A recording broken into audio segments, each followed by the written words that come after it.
Sir, काय? आज लय पॅक होऊन बसले. थंडी वाजते का काय?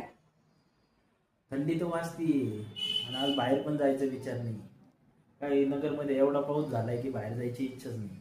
तुमचं काय आहे? तुम्हाला तर बाहेर जावं लागेल. आमचं काही नाही, आम्ही निवांत आहे. हा? कसं काय? हा, तुम्हाला इन आउट करायला जावं लागतं, नोकरीवाले माणसं आहेत तुम्ही. हा, जावंच लागणार आहे बाहेर. आमचं तसं काही नाही, कारण की तुम्ही रिटायरमेंट प्लॅन केलाय का तुमचा? मला वाटतं तुम्ही तुमचा रिटायरमेंट प्लॅन केलेला दिसत नाही. नाही गेला. हा, तीच अडचण आहे. तुम्ही तुमच्या 10 वर्षांनी 20 वर्षाच्या हिशोबाने रिटायरमेंट प्लॅन केला पाहिजे. तुम्हाला काय वाटतं 60 वर्षानंतरच रिटायर व्हायचं असं कोणी सांगितलं? तुम्ही आत्ता नियोजन करा, तुम्ही 10 वर्ष 20 वर्षात तुम्ही रिटायर होऊ शकता. काय फायदा याचा? जर 10 वर्षाचा तुम्ही रिटायरमेंट प्लॅन केला, त्यानंतर तुम्हाला इन आउट करायची, या पावसात बाहेर जायची काय गरज आहे? मस्तपैकी तुम्हाला घरी बसून पैसे येतील ना.